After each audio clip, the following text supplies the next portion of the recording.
వి ప్రకాష్ గారు, ఇప్పుడు journalist politician అయినంత మాత్రాన అప్పటి విషయాలన్నీ మర్చిపోతారా సంగప్ప గారు? ఒక్క నిమిషం నేను చెప్పను, ఇక నువ్వు జోక్యం చేసుకో. ఫస్ట్ పాయింట్ ఏంటంటే, మీరు ఎన్నో డిబేట్స్ కండక్ట్ చేశారు, నేను ఎన్నోసార్లు మీ డిబేట్ లో ఉన్నా. మీరు ఎవరైనా వెకిల్ గా మాట్లాడితే వాళ్ళ నోరు మూయించేవాళ్ళు.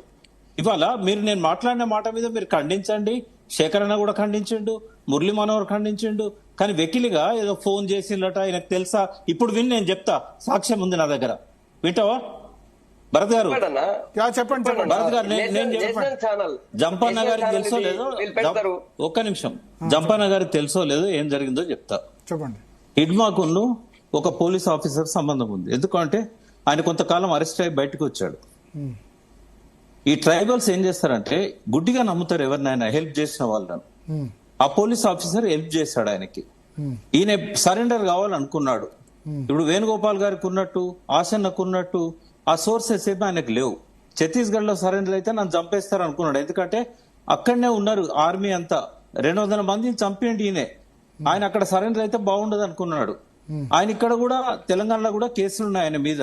ఆయన ఆంధ్రాని ఎన్నుకున్నాడు, ఆంధ్ర పోలీస్ ఆఫీసర్ అతను. ఆయన ద్వారా ఏం చేసిండంటే తన టీం అంతా తీసుకొని తను బయటకు వచ్చాడు సరెండర్ కావడానికి. క్షేమంగా విజయవాడ తీసుకొచ్చారు, విజయవాడలో షెల్టర్ లో పెట్టారు. వాళ్ళని సరెండర్ చేసుకుందాం అనుకున్న సమయానికి పైనుంచి ప్రెజర్ వచ్చింది, అందరిని సరెండర్ చేసుకోండి కానీ హిడ్మాన్ చంపేయండి అని. నేను సోర్ చెప్పాను కానీ జరిగింది ఇదే. ఇవాళ కాకపోతే రేపైనా పౌరాలిక సంఘం వాళ్ళు బయటికి తీసుకొస్తారు వార్తను, అదంతా రుజువు అవుతుంది. ఇవాళనే చెప్పారు వాళ్ళు, నిన్ననే ఇచ్చారు స్టేట్మెంట్, 28 అక్టోబర్ లో అతన్ని విజయవాడకు తీసుకొచ్చారు అని. వాళ్ళే మిగతా విషయాలు కూడా చెప్తారు. 20 రోజులు ఎందుకు సైలెంట్ గా ఉంది? 28 సైలెంట్ గా ఎందుకు ఉంటారు వాళ్ళు? ఎక్కడెక్కడ తిప్పారో మీకు తెలుసా భరత్ గారు? అంటే ఈ పార్టీ ఏదో విధంగా బయటికి వచ్చేది కదా పోలీసు. అంటే ఇప్పుడు అతను ఒక్కరిని పట్టుకొని ఎక్కడెక్కడో తిప్పుంటారు, మనకేం తెలుస్తుంది? నేను అనేది ఏంటంటే ఒక పోలీస్ ఆఫీసర్ ద్వారా నమ్మి తను వచ్చాడు. పోలీస్ ఆఫీసర్ కూడా ఆయన చంపాలనుకోలేదు, డీజీపీ గారు కూడా చంపాలనుకోలేదు. పైనుంచి హిడ్మాకున్న ప్రత్యేక పరిస్థితి వల్ల తప్పనిసరి. ఇంకోటి, ఒక 6గురితో ఉంటాడా అండి హిడ్మా? కామన్ సెన్స్ కి వచ్చాను, ఇది 6గురితో ఉంటాడా? సరే, ఇది ఎట్లుండనియండి.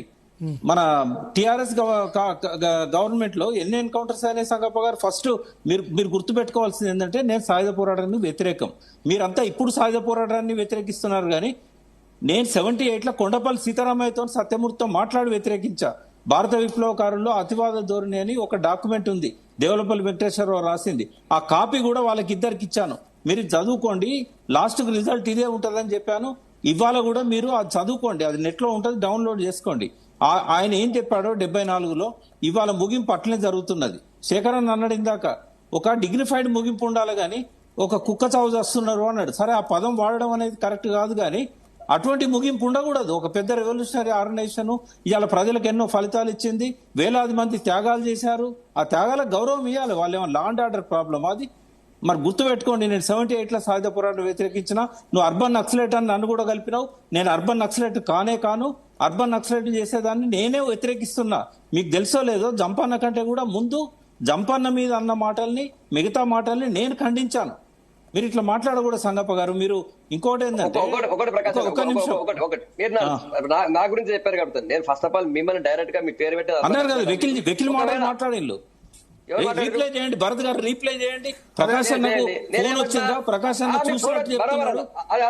అది అర్బన్ యాక్సిడెంట్ అన్న కాదు, మీరు అన్నదాన్ని అన్న బరోబర్ అన్న. నేను ఎందుకంటే మీరు ఎట్లా మీరు చూసినట్టు చెప్పారు కాబట్టి అన్న. నేను చెప్పిండొచ్చు, నేను ఆ మాట అనొచ్చు మీరు. దాని మీద ఏపీ గవర్నమెంట్, నేషనల్ గవర్నమెంట్ అందరు కూడా ఎక్స్ప్లెయిన్ వివరణ ఇచ్చారు. ఆయన ఏపీలో ఒక పెద్ద బ్లాస్ట్ చేయడానికి కాదన్నా ఒపీనియన్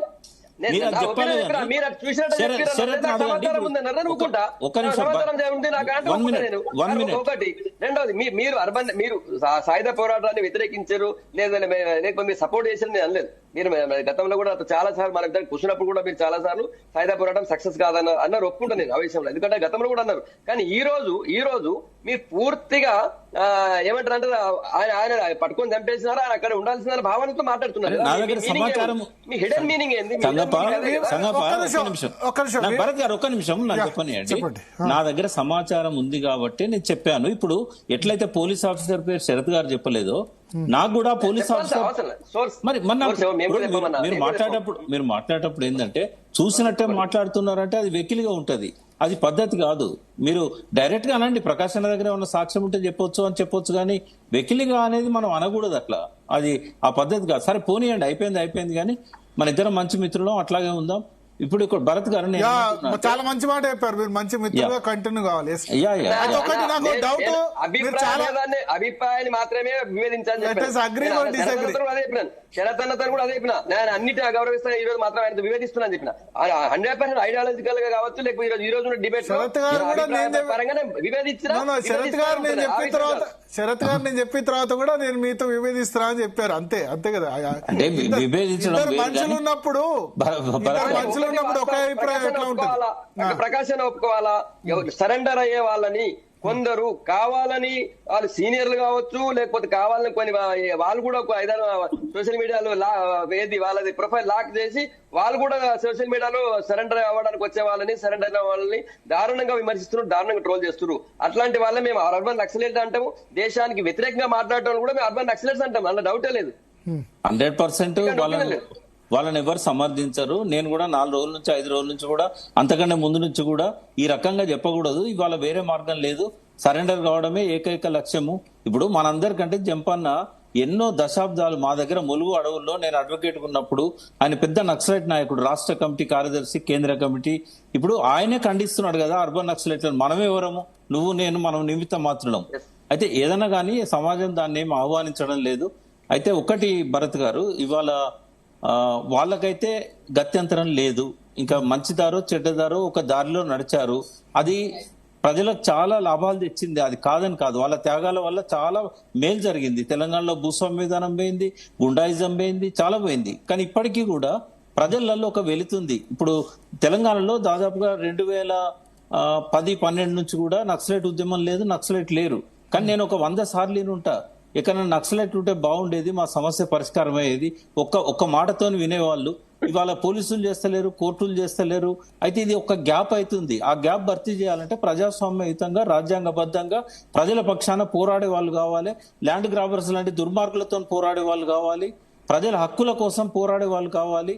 నిజాయితీగా ఉండే వాళ్ళు కావాలి. అటువంటి వాళ్ళు ఉంటే తప్పకుండా అందరం కూడా సపోర్ట్ చేస్తాం. మీడియా కూడా వాళ్ళ తరఫున నిలబడుతుంది. ప్రజల పక్షాన ఉండే మీడియా ఎప్పుడు కూడా వాళ్ళని ఎంకరేజ్ చేస్తుంది. ఇవాళ ఆ వెలితిని పూర్తి చేయడానికే జంపన్న గారి నాయకత్వాన్ని నేనే. సోషల్ మీడియా అంటే ఎవరి సమస్యలు వాళ్ళు బయట పెట్టింది సోషల్ మీడియా కూడా వచ్చింది. మీడియా పెట్టకపోతే సోషల్ మీడియా ఎవరికి వాళ్ళు పెట్టుకుని పెట్టొచ్చు. నా ప్రాబ్లం మీడియా గానీ సోషల్ మీడియా గానీ, అంటే నేను సోషల్ మీడియా అంటే అందులో మీడియా ఉంది. ఇక్కడ యాంటీ సోషల్ మీడియా అంటే ప్రజలకు అనుకూలంగా లేదు. అంటే ప్రజా అనుకుంటే ప్రజలు వాళ్ళే పెట్టుకోవచ్చు, ఇన్స్టాగ్రామ్ లోనో ఫేస్బుక్ లో. ఇక్కడ మనం ఒక వెలితిని పూర్తి చేయడానికి జంపన్న గారికి తెలిసి వాళ్ళ ఎంత మంది అయితే సరెండర్ అయిన నక్సలైట్స్ గానీ, అరెస్ట్ అయి బెయిల్ మీద ఉన్న వాళ్ళు గానీ చాలా మంది ఉన్నారు. ఒక టీం స్టార్ట్ చేయాలి. ఇక శాంతి చర్చలకు ఎట్లయితే ఆయన నాయకత్వం. అయితే నాకు కొన్ని మీరు ఇంట్రెస్టింగ్ విషయాలు చెప్పారు కాబట్టి నేను డౌట్స్ అడుగుతా. 28వ తేదీ తీసుకొని వచ్చారు హిడ్మాని ఆంధ్రప్రదేశ్. మీ వెర్షన్ ప్రకారం 28వ తేదీ అంటే వాళ్ళ నవంబర్ 18న మరి 20 రోజుల పాటు లొంగుబాటు జరగకుండా ఇంతమంది 70 మందికి పైగా మావోయిస్టులు అక్కడ వస్తే ఎవరో ఒకళ్ళకు మీడియాకో లేకపోతే నక్సల్స్ లోనే మావోయిస్టుల్లోనే ఇంకో సెక్షన్ నుంచి లీకేజ్ వచ్చేది కదా. లీక్ అంటే మీకు గుర్తుండాలి, ఆసన్న సరెండర్ అయినప్పుడే ఓ మాట చెప్పాడు.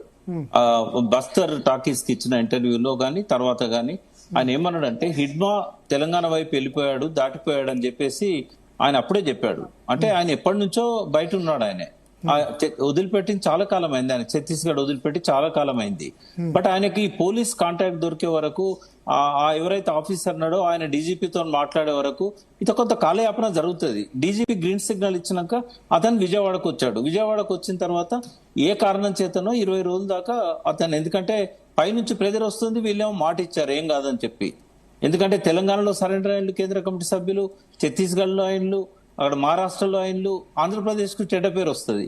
అందుకని ఇప్పుడు అంటే దీనిలో చంద్రబాబు నాయుడు ప్రమేయం గానీ లేకపోతే వాళ్ళది లేదు, ఆంధ్రప్రదేశ్ చంద్రబాబు నాయుడు అయినా డీజీపీ గారైనా ఇతన్ని కాపాడాలనుకున్నా. ఎందుకంటే ఓ గౌరవం వస్తుంది కదా సరెండర్ చేయించుకుంటే.